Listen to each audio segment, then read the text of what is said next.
So, Andy, what are we doing here?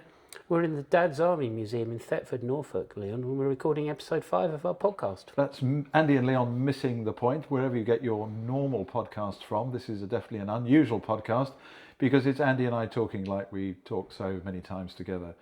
Who's on the phone? It's Captain Mannering. What's he say? He's saying, don't tell him, Pike. Okay, we won't do that. Come across and see us at Andy and Leon Missing the Point, episode 5.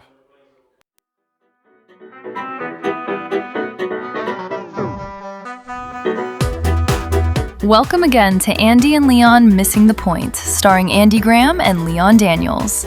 This is a podcast for random nostalgia and a good basis for any pub quiz. Without a script, they wander through their fond memories of interesting stuff from the past.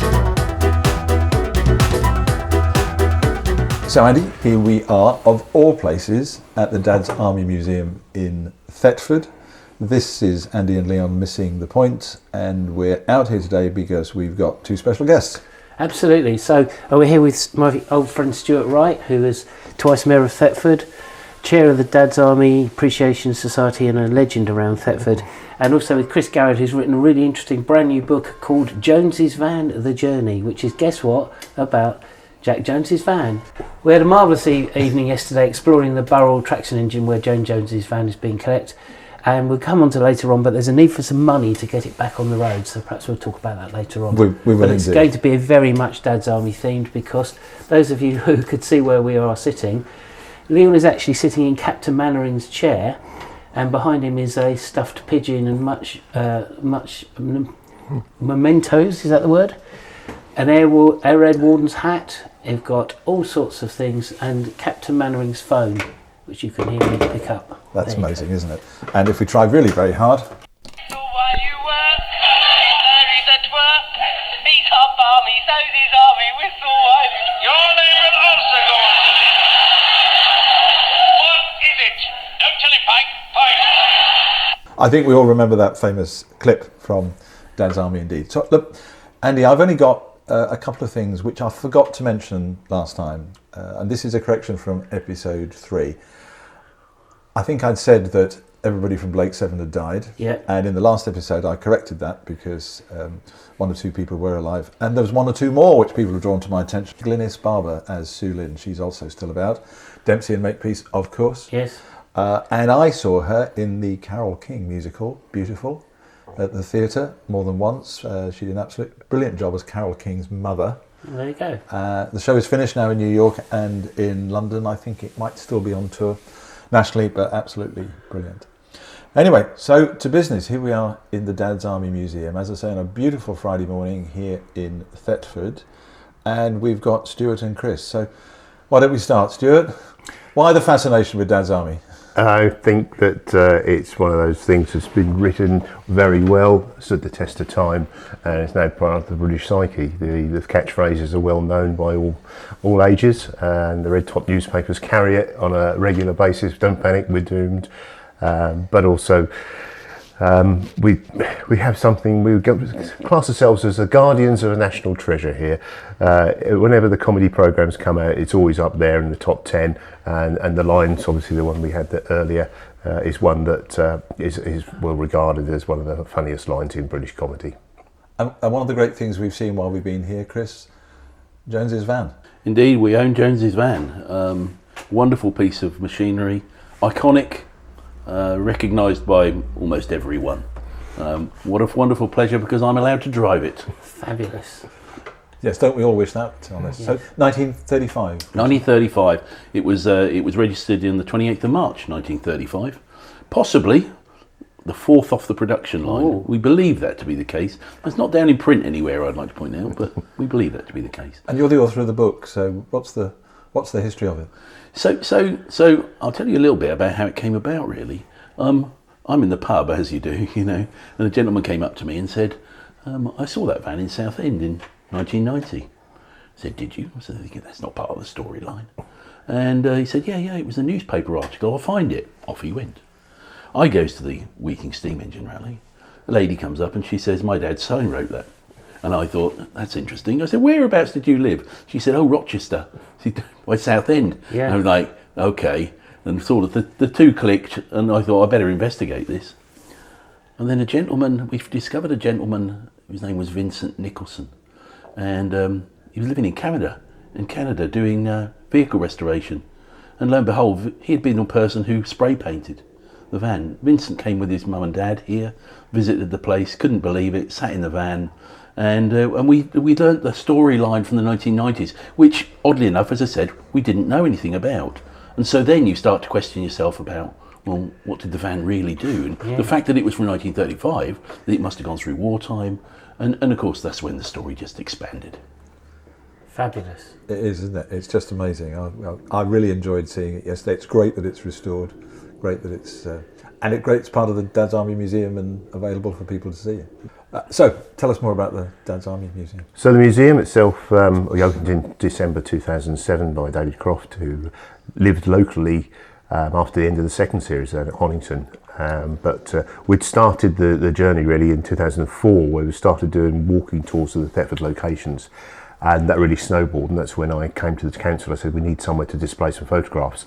And they offered me this room, which is a little larger than I expected. So I quickly cobbled some friends together, and we filled it up with some World War II ephemera and some photographs, and then expanded through to one of the back rooms, opened the Marigold tea rooms, and then we unveiled the Captain Mannering statue, which you'll hopefully encourage your listeners to come and see and have their picture taken with in 2010. And it was great that Jimmy Perry, David Croft were all there to witness that.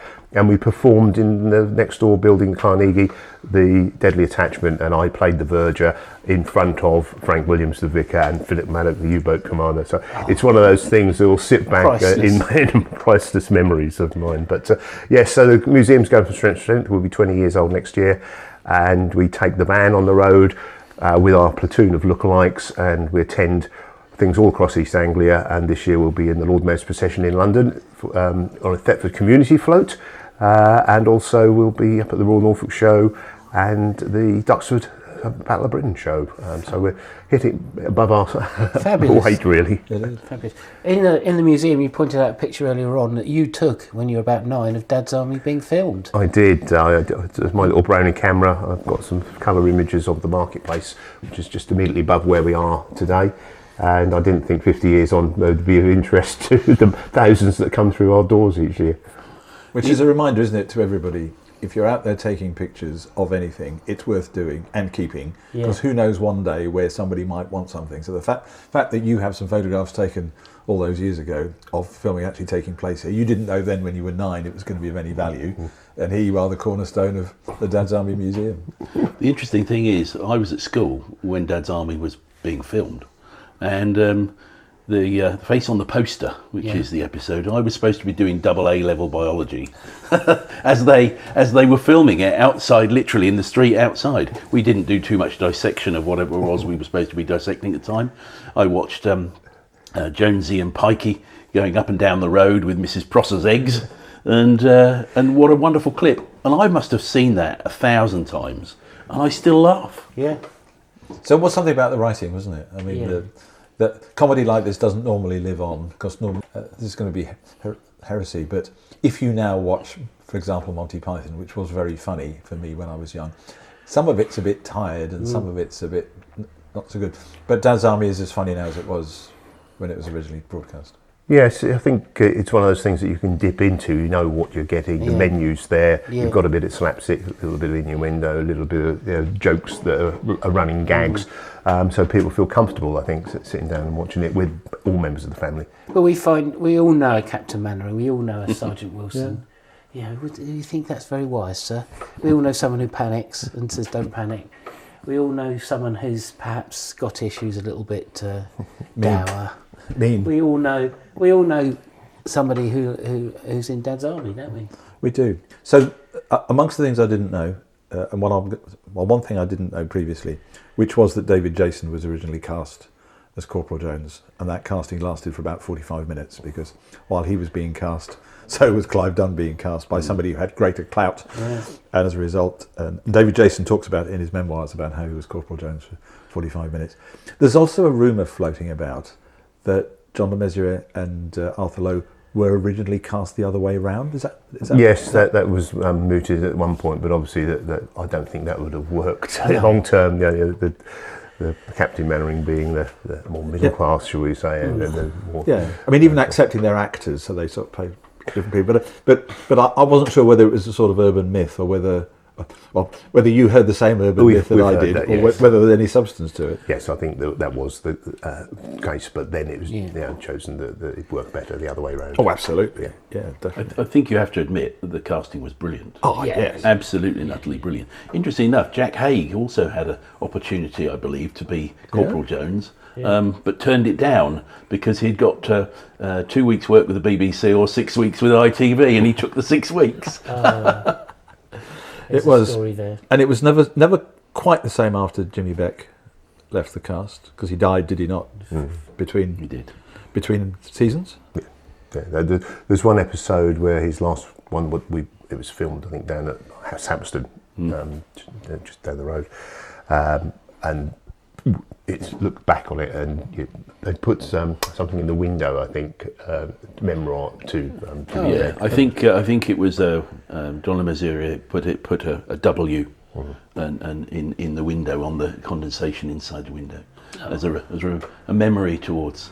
Oh, that lovely. Jimmy Beck. It occurred to me when you were showing us around yesterday, because all the outside broadcast for the whole run of episodes was done in a concentrated fortnight here in Thetford. Is that right? So they were broadly doing OB segments for every episode that required it, all in one go. Yeah, so that series, maybe 6 episodes or 8 episodes, they would do all the outside location work here in that fortnight, and then they'd go back to the studio and get the continuity boys trying to pull it together and make up some sets to look like a Flint cottage that would obviously been filmed earlier as outside. But the Thetford area was chosen because the military training area to the north of Thetford was available for filming, and so they could utilise that without the public being there, but it also had the roads as if they were in the 1940s without the street markings and pylons and what have you. So we look at a map in Marigold's tea rooms. We've got a scatter diagram of where the locations were, and so not only in Thetford itself, but in the surrounding villages and the training area around. And we take vintage coach tours around those locations. Extraordinary. The other thing that you showed us, amongst many things in Thetford yesterday, was about Thomas Paine, who is it fair to say, one of the fathers of the American Revolution, Constitution? So Thomas Paine, Thetford's most famous son, instrumental in the American colonies breaking away from the mother countries. His pamphlet, Common Sense, is cited as being the document that turned the tide. And then he got involved with Jefferson drafting the Constitution and the Declaration of Independence. And then the crisis papers during the actual war, and latterly he became involved with the French Revolution with his most famous work, Rights of Man.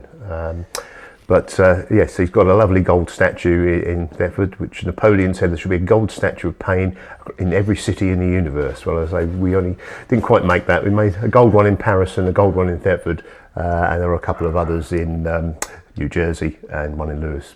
Lewes in Sussex. Indeed, yeah. Sussex, yes. And also, outside the Thomas Paine Hotel, I was very intrigued to see a brass plaque that had been put there by American airmen in 1943, remembering Thomas Paine. That's right. Nicely polished, by the way.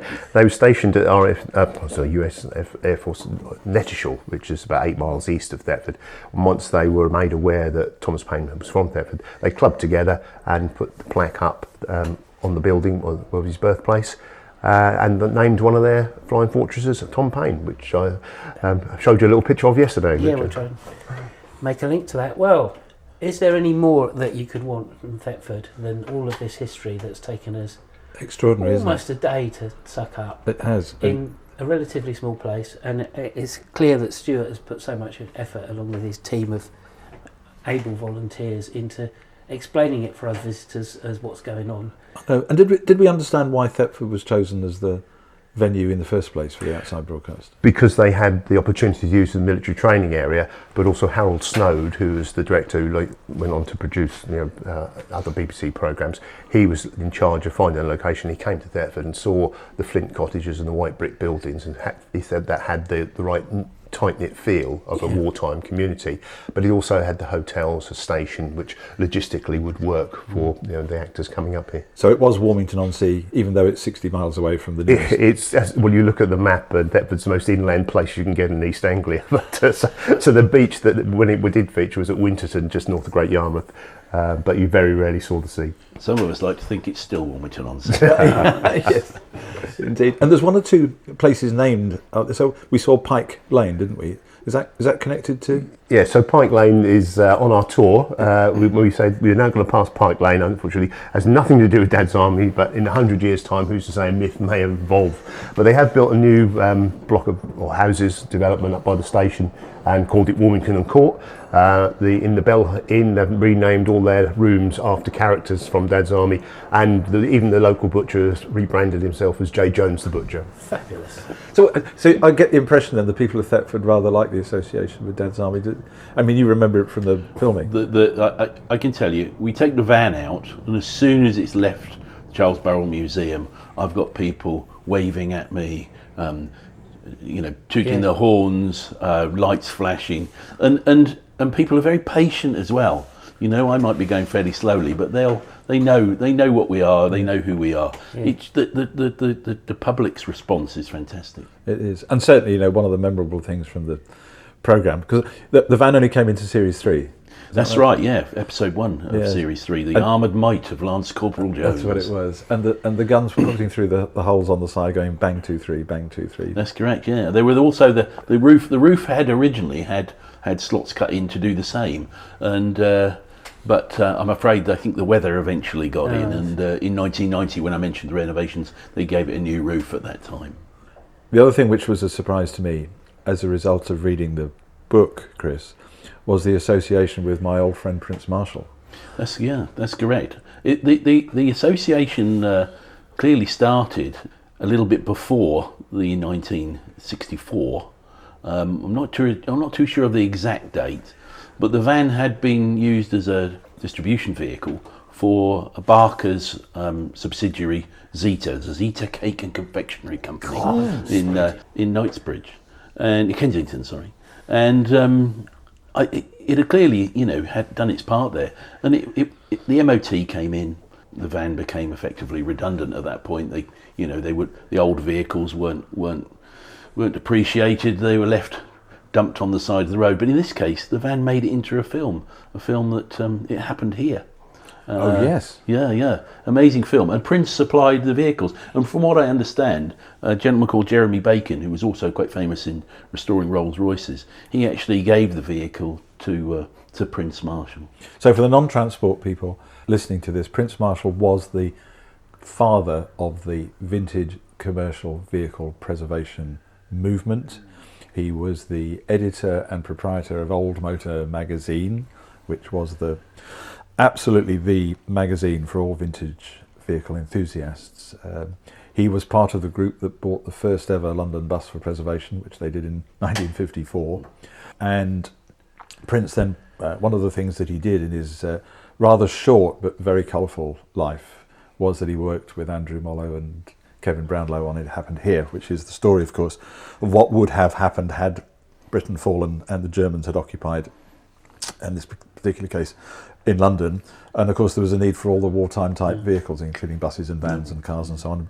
And Prince provided all those. The film, I think, took something like 15 years to produce. It took a long time. They eventually, I think in 62, 63, got some funding, and it was the funding that enabled them to complete the film. They'd been doing it on the small camera up to that point. But the film was highly controversial. Oh, wasn't it just? Highly controversial. Wasn't it just? But worth looking, worth seeing. Can we get It Happened Here anyway? Is it on YouTube? It Happened Here, you can stream it, yeah. Oh, can you? Oh, yeah. I have a copy of it on DVD myself as well. Really? Because I spent all those hours trying to find the van. I knew the van was there. And of course, it appears about 5 minutes before the end of the film. And you started at the beginning? I started at the beginning, yeah. Yeah, of course, I know. No, that was absolutely remarkable. Prince died in 1981, but so much of what we have in the vintage transport industry, with museum at Brooklands and elsewhere, is as a direct result of what he did. And as I say, he died very early. And we hope to tell more of that story, but we'll talk about that another time. But we hope to tell more of that story. I had no idea, the person who was very close to me for a long time those years ago, I'd never put the connection between him and his brief ownership of Jones's van from Dad's Army, which is spectacular. Oh yeah, the van sadly was stolen. Prince owned it, but it was stolen. It was left out on the street. It made its way to Streatham, and one of the BBC's prop masters, Frank Holland, saw it on the side of the road, and he went to the gentleman called Freddie Wilmington. I call him Freddie because he's Freddie to his friends, and Freddie had started in the hire business for films and for BBC. And Paul Joel comes along. He sees this in Freddie's yard. He thinks I've got a job for that. He was one of the BBC designers, and he says to Freddie, can you do this? Can you convert it? Can we have the gun ports? Can we have the holes in the roof? Can we call it J. Jones the Butcher? And there's a gentleman called Bill Hall comes in and does the actual initial sign writing. He's quite famous in his own right. He's done artwork with the Guns of Navarone, Anna Karenina, Robin Hood, Prince of Thieves. He's done all this. But his obituary says his most famous work was to be the sign writer on the Dad's Army van. Because we were admiring the sign writing yesterday, and it's the typical flourishing script, but then you look carefully and you see all those shadows that are all painted in it. That's right. So much real proper work of art. So much of today's sign writing is done, by stencils and by vinyl stickers. Those are hand drawn. In fact, I have a photograph of the guy in 1990 who was doing the sign writing, Ken Miles. I have a photo of him up the ladder doing the actual writing himself. Amazing. I think it's absolutely extraordinary. We've had a great time, Andy, have we not? We had a sensational time, yeah. So Stuart, what's the best thing for people that want to come and experience this? Not us, because we've experienced it, but for other people who want to come. Well, the museum is open from March to the end of November on Saturdays 10 till 3. We're open on Tuesdays in Norfolk school holidays, and also on Sundays in July and August. But if societies or groups want to come up as a group, we'll open up the museum specially for them. We can lay on walking tours of the Thetford locations and potentially the coach tours. We offer the walking tours open to the public on Sundays, which you can book via the website, and similarly our vintage coach tours of the outlying locations for those that are really transport minded and love a vintage bus trip. They're rather warm in the summer, so you may want to choose a spring or autumn one to have the most comfort, but they're on the website. But yeah, we're open to offers if people want to come and see us. We are the #1 TripAdvisor attraction in Thetford, so come and see us. That's brilliant. And so the website is dadsarmythetford.org.uk. That's the one, yep. And absolutely worth a visit. And there's one other bit of fundraising we must talk about, mustn't we? Yes, so Chris, as the driver of the van, sometimes get the bills for for the repairs. However, this year the bill was a lot larger than we expected, and we've been on local television and also in the national papers about the £10,500 repair bill we've got. Obviously, some of the bits have been originally on there for 91 years, and we're showing a little bit of fatigue. Other things were a bit newer, but had run their course. So we've got a GoFundMe page to raise some funds towards that £10,500. Okay, so how do people get to that, Stuart? So you can go to the museum website and make a donation separately. There's a donate button there, or you can go via the GoFundMe page. If you go to GoFundMe and then search for Jones's Van or Dad's Army Museum, that will come up there. And we're very grateful for all those that have contributed to date. Because the goodwill is there for the vehicle, which gives so much pleasure to so many thousands. Every little helps to quote Tesco. Well, we had a brilliant time, absolutely. So that's the Dad's Army Museum, thoroughly recommended. It's #1 on TripAdvisor in Thetford, #1 for Andy and me. I think so, absolutely. We said that in episode 1 that we might invite ourselves, and it's only taken us 5 episodes to achieve that, so we've done pretty well. So I have something I'd like to quickly talk about. And I mentioned the name Freddie Wilmington. Now, Freddie Wilmington ran a company in Kingsbury in London that hired vehicles to the film industry. And there are some big connections. I've discovered so many vehicles they had. It must have been one of the most amazing places to work. But for those, who want to prick their ears up a bit, he actually had vehicles in at least 4 Bond films. Did he? Excellent. Yeah. He's actually named in the credits for GoldenEye and Tomorrow Never Dies as vehicle supplier. But I know that one of his staff took a Corniche to Portugal for the film On Her Majesty's Secret Service, and therefore he was clearly supplying these. And the Mini Mokes, of which you can still buy the toy Mini Mokes these days for it. The Mini Mokes were supplied by his business as well. They'd been in The Prisoner, and then they recycled them and put them into Live and Let Die. That's brilliant. Mini Moke was my favourite of all the minis. Yeah. And the only time I ever got to drive one was there was a car rental company in Portugal when I was on holiday, because the Mokes were made under licence in Portugal long after production here had finished. And he had a fleet of them. So I had it for a week. It was just spectacular. Yeah. I pretended I was in The Prisoner.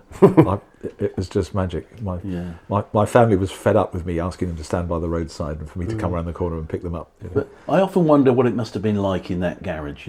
They're all waiting. The staff will come in. The guy comes out with his clipboard and right, you're going to drive that Dad's Army van to Suffolk. You're taking that to the James Bond set. You're taking that to The Prisoner. You're taking that to Only Fools and Horses, because one of their vehicles was Lord Ridgemere's car in A Touch of Glass. The infamous episode where Grandad opens the wrong bolt and the chandelier falls down. And the list is just huge. It's just huge. So there was a little clutch of companies that did film and TV work, all in northwest London, Kingsbury. 99 Cars was there, and various others. And there was a clutch of them because, of course, BBC White City was a magnet for a lot of this stuff. And so many of those contemporary programmes, including the Sweeney and On the Buses and so on, you can tell they're all filmed in the Elstree to White City chord, if you like. And in fact, there's a tremendous website that, in fact, there's somebody who's rapidly doing the before and after photographs from the On the Buses series, much of which was done, as I say, in Boreham Wood because it was close to Elstree. And then in a lot of these other things, including Andy and Jerry Anderson, lots of stuff done in Burnham Beeches because it was close to Pinewood, and Century 21, Anderson, APF was in Slough. So again, they were all in that sort of vicinity. We have a gentleman called Paul Reynolds who brings up his motorbike and sidecar, and that is the motorbike and sidecar that was in On the Buses. Yeah, but it was also in Dad's Army, so it was shared use. And last summer, I think it was last summer, the verger himself, Stuart, was able to get into the sidecar and be driven through the crowds. You were following on the van, weren't you?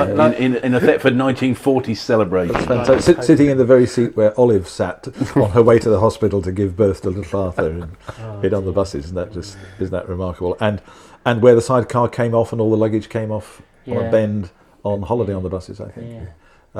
But and so many of those vehicles got repeated. So things like the Ford Granada in the Sweeney, but that Granada turned up in all sorts of things. I mean, that was a ridiculous car to have in the Sweeney because frankly, a big old Ford Granada corners very badly, bounces about all over the place. It was like the worst car you could possibly chase criminals in. But they were chasing criminals in old Jags that did exactly the same. So it really matter. There's an Audi that Fred Wilmington have, the old F-Reg Audi, and that appears in so many famous episodes of sitcoms. It's quite unbelievable. And in 1883, when sadly Kingsbury Motors ceased to be, its use then disappears until someone privately owns it, investigates it, and thinks, what have I got here? Very interesting, Oh, it is extraordinary, and thank goodness the internet now allows us to research more of this than before. So now we've got onto the Bond thread. It's just taken us, I must say, a record time to get to. Yeah. We should ask these two gentlemen who their favourite James Bond is. So perhaps we start with Stuart. Well, I think Daniel Craig has probably reinvented it and made it a bit more pithy. So I'm taking him at the moment. And we met one of your friends, Stuart, last night, did we not? Who'd never watched a Bond film. Well, I think he says these things just to stir us up, really. But I can't believe that he's not glanced upon it on the television. They're repeated so often. But yes, he does advocate that he's never watched a Bond film all the way through. But no, with the Bond link locally, obviously Lotus is just up the road here, and so the White Lotus there, Wet Nelly, I think it was called. My wife actually sat in when it was brought back to her village where she was growing up. And then obviously Little Nelly, the gyrocopter, was up at Ramerston, 20 miles from here. And so we've got a Norfolk link to the James Bond. Excellent.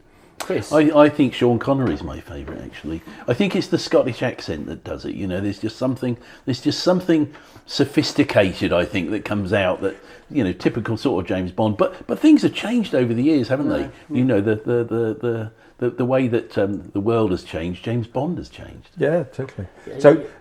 So Sean Connery, even in Never Say Never Again, which was the non-Eon Productions. Not so sure about that one, but also starring Rowan Atkinson.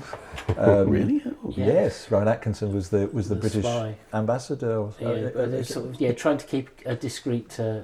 He then went on to play Boff in the Barclaycard advert, and became Johnny English, all doing more or less the same character. You need to mention who your favourite James Bond is, because you haven't mentioned it for at least one episode. Of course, my favourite is Timothy Dalton, because he was perhaps as faithful to the Ian Fleming Bond as any of them were. The others played it in a particular way in order to make sure the film was successful. Timothy Dalton did actually go back to playing the Bond that I think Fleming really wanted. But of course he only did two of them, and then there was a hiatus, and then he wasn't available after that, so didn't do any more. But talking about Never Say Never Again, we keep on in this programme having these circles, Andy. So the first assistant director on Never Say Never Again was Michael Dryhurst, who not only was in Hollywood, he was a vintage vehicle enthusiast, early partner of Prince Marshall in the vintage vehicle workings of the 1950s and 60s, but moved to California and worked on Superman and indeed Never Say Never Again. So Michael, who died only within the last 12 months, had some great stories about how when Never Say Never Again was overrunning, he was sent to negotiate with Connery for some extra days, and they sat down drinking whiskey till 2 a.m, and Connery at the end of it said, "Oh, and by the way, the answer's no." so he had to get paid. So there we go. So I think the Bond connection we have in this programme is very strong. Yeah, absolutely was. As episode 4, which we discussed the George Lazenby role, didn't we? We did indeed. The fact that he had to be dubbed over and all that kind of stuff. We did. So the other thing we were going to talk about last episode, and we didn't have time to talk about, was the Nimble advert. Indeed. So, Andy, what's your memory? Well, there's a balloon with an attractive young blonde-haired lady in it, and the balloon rises up, and she's eating a slice of low-fat Nimble bread or whatever it is. But the theme tune is what I remember, which was the chorus of which was "I Can't Let Maggie Go." Indeed, so indeed, and played at more than one Conservative Party conference. I'm sure it was. And so my memory of that is that while I was on a travelling trade show for tourism in Europe once in the 1980s, believe it or not, the doorman at the hotel was Jonathan Swift, who with Pete Dello were the writers of Can't Let Maggie Go, which was performed by the Honey Buns. Cool.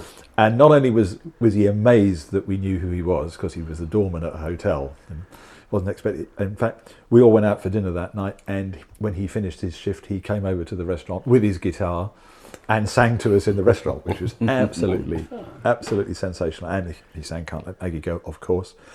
And what an amazing coincidence to actually run into somebody associated with the Nimble advert, acting as a doorman in a hotel in Brussels.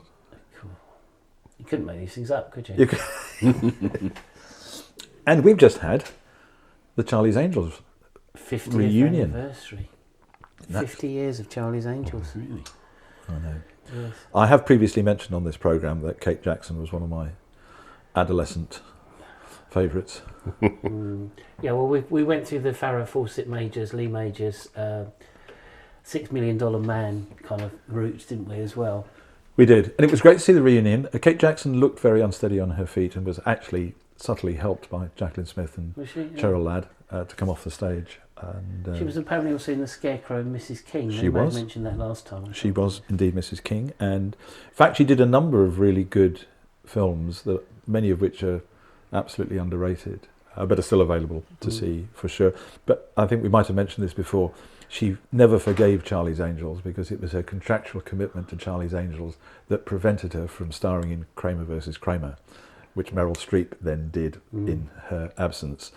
And I think Kate Jackson always felt, in the same way that Martin Shaw always felt the professionals stunted his professional career, Kate Jackson always felt that Charlie's Angels stopped her from better starring film roles. So whether we can just, I took back to the Bond thing, the Elverton Hall just down the road, now owned by the Guinness family, it was, I think, used in Living Daylights, but also was Kubrick's last film.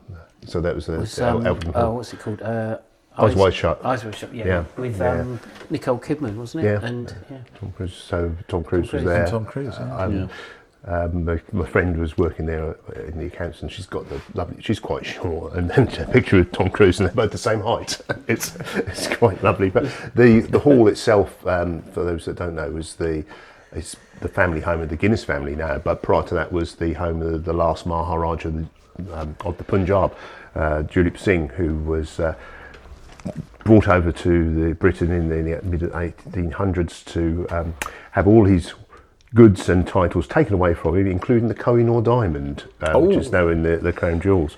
And we've got a lovely statue to him in the town centre. yeah, we saw that. It was lovely. Mounted on his horse. So with Thetford 3 statues, we've got Thomas Paine, Captain Mannering, and the Maharaja Julip Singh, which is quite eclectic. But the hall itself is turned into a Mughal palace, so if you ever get a chance to look at some of the pictures, it's quite a fascinating building. It was also used, I think, in Lara Croft Tomb Raider, wasn't it? It was, yeah. Cool. There you go. Rich tapestry. Thetford connections, sorry. Rich tapestry. But the thing about going back to Thomas Paine was he went to the same school as you two, didn't he? He did, yes. Not at the same time, though. Did he do double A level? Well, I don't know, but, whatever he was dissecting at the time. Yeah. He was banned from reading the Latin text because his father was a Quaker and didn't hold with the Catholic way of using Latin. But he did say he made himself acquainted with all the contents of the books in the library, so I think he did actually read them. We had kids like that at our school too.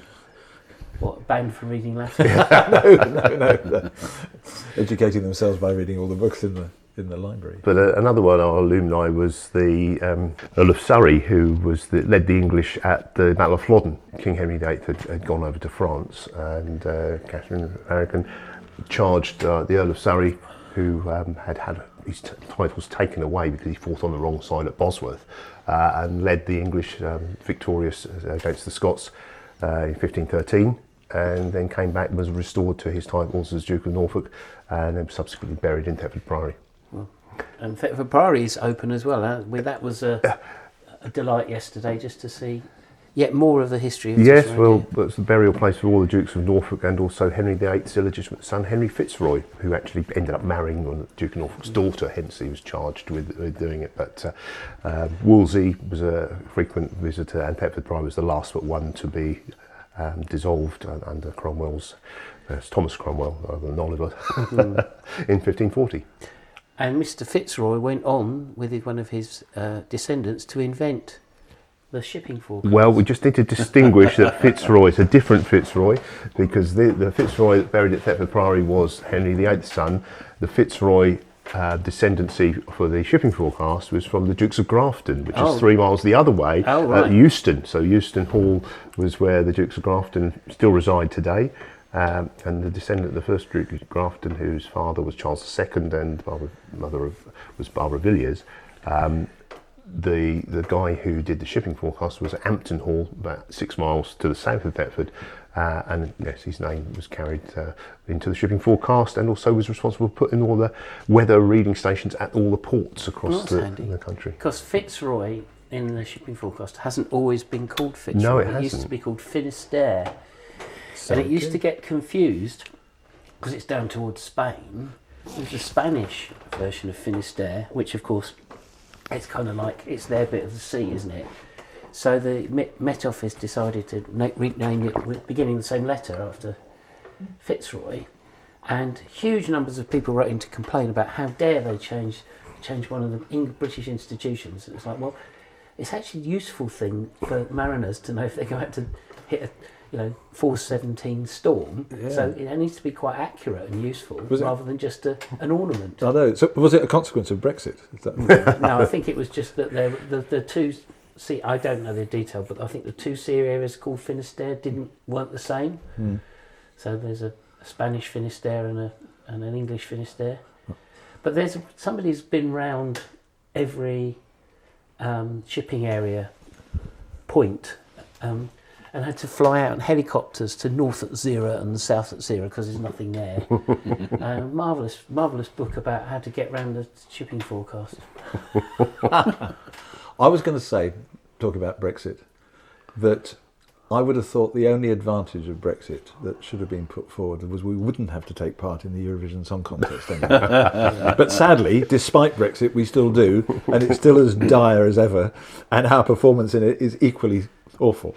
Well, exactly. And apparently we're still one of kind of like the founding funders of it. We have a golden ticket that means we'll always be there despite getting no points. Yes, and we don't get any points actually because many of the foreign countries hate us, and whether the song's any good or not, they just don't vote for us, do they? So we're always stuffed. Exactly. Now I had a new question that I thought of. I was glued to the progress of Artemis 2, going around the moon, and I was especially humbled by the message from Jim Lovell, the astronaut, who praised their courage, and it was broadcast on the return back from the moon. But of course, Jim Lovell died in August 2025, when the crew for Artemis 2 was agreed, but certainly not certain. So do you think he made lots of versions of it with all the combinations of all the possible astronauts? Or do we think AI would just have been available to do it based on a sampling of his voice? Do we know? Does anybody listening to this know? Well, I think there's two possible answers. You met Jim Lovell, but the impression I always get is that he's a proper gentleman and would have done the job properly.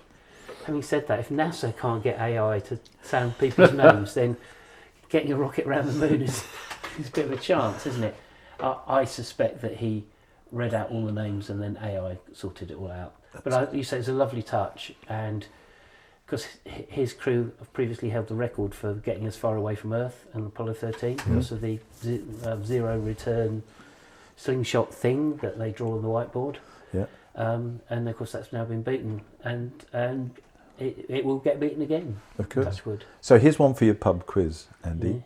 So the RS-25 engines that are used now for Artemis, the ones they're currently using are ones that were previously used on space shuttles and have been reworked. And they had about 25 of them, and they're gradually working their way through them. So of course, since they're now expendable, they can run them at higher temperatures and higher rates because they don't have to refurbish them. Don't have to refurbish them. So they're blasting the hell out of these 25s. And an amazing coincidence is that one of the journalists covering Artemis 2 was a lovely lady called Kristen Fisher, whose parents were both astronauts. Both of them flew in the shuttle to the International Space Station and elsewhere. And one of the engines on Artemis 2 was one of the engines on the shuttle that carried her father, Bill. Wow. There's a pub quiz question for you. Anybody who comes to Andy's Christmas quiz, you already have the answer. Bill Fisher. Bill Fisher. Isn't that fantastic? I saw an interview with them because they were obviously, I think, the first husband and wife astronaut team. And of course they had all the usual questions of, would you be doing anything up there and all that kind of stuff. But then they showed the daughter, as you say, is a journalist. And we referred in the previous episode to James Burke and the famous bit of film of, and he counts down and the rocket launches in the background. So he's walking, isn't he? He's walking. Walking and talking, and literally gets to the point where the camera can see the rocket. And he goes, and this all resulted in, he puts his hands up and he points like that and the rocket goes. That is the best timing ever. Secret of telling a good joke. And did you, and I say what's timing. Thank you. And I think you told me that you'd seen James Burke much more recently, and he was as interesting and clever as ever, even though he must be very old. And we mentioned a whole load of people who you think have sort of lost their mojo over the years, but they're just not on the telly anymore. But when you do actually see them, they're still as bright as a button.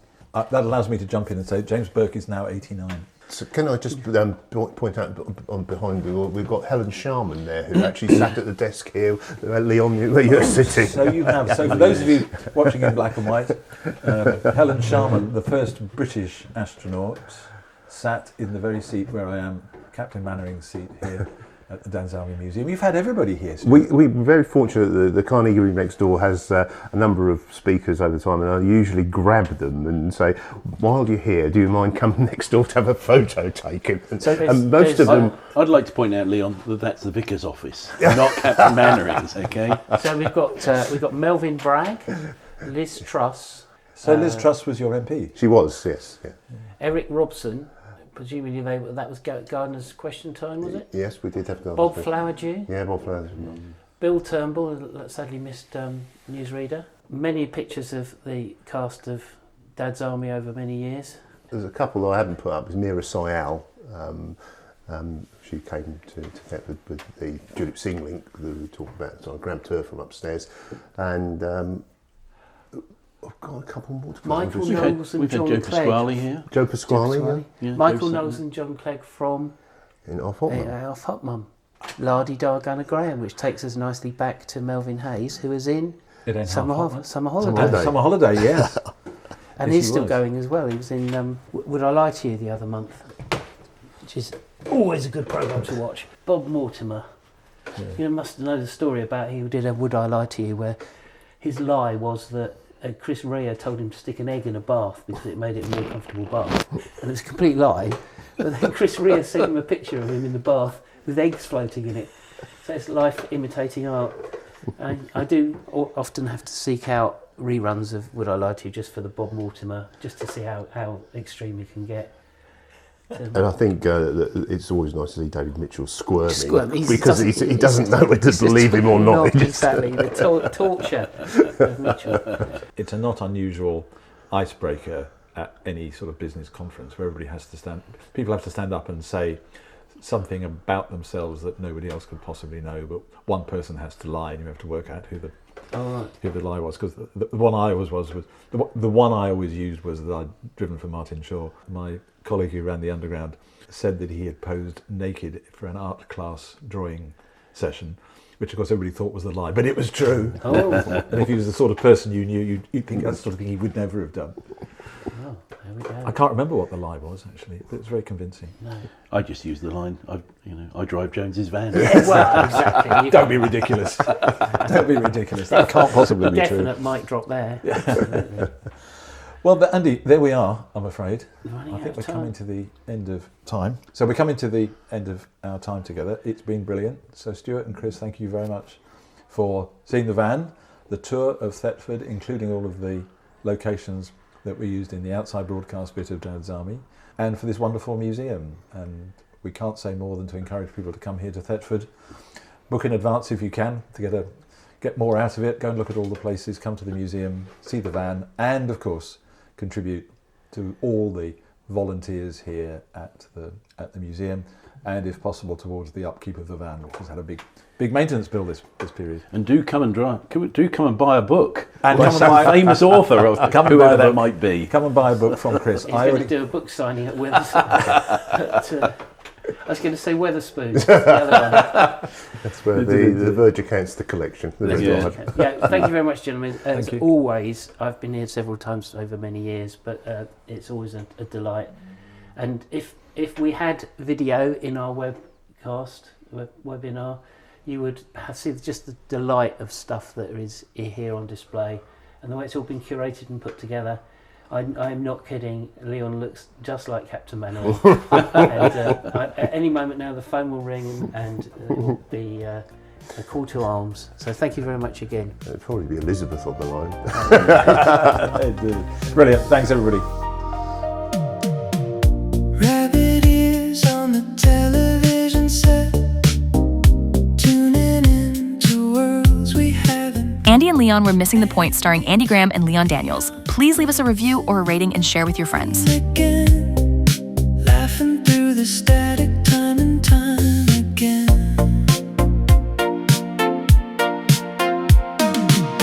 Rotary dials humming low and slow,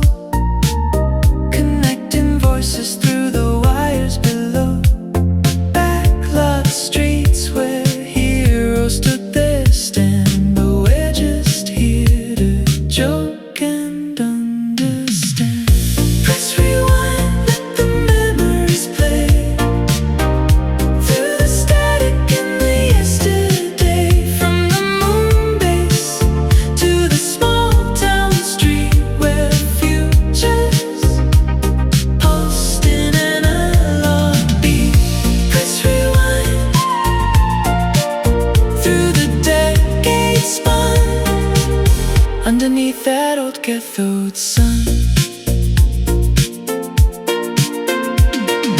Tin can robots with their blinking eyes, and cities built in miniature size. Andy and Leon still missing the mark, tracing constellations in the dark. Press rewind, let the memories play through the static in the yesterday. From the moon base to the small town street where futures pulsed in an analog beat. Press rewind through the decades spun underneath that old cathode sun. The future we drew in crayon bright flickers now in soft twilight. Plastic consoles and blinking commands, but we're just here to joke and understand.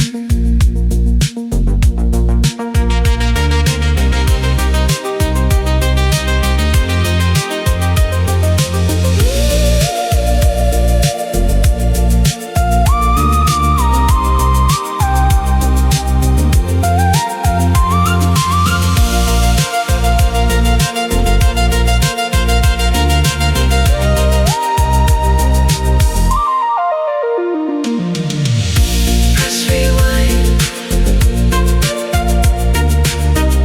Press rewind. Press rewind. Press rewind. Press rewind, let the memories play through the static in the yesterday. From the moon base to the small town street where futures pulsed in an analog beat. Press rewind through the decades spun underneath that old cathode sun. Tuning forks in the cosmic air.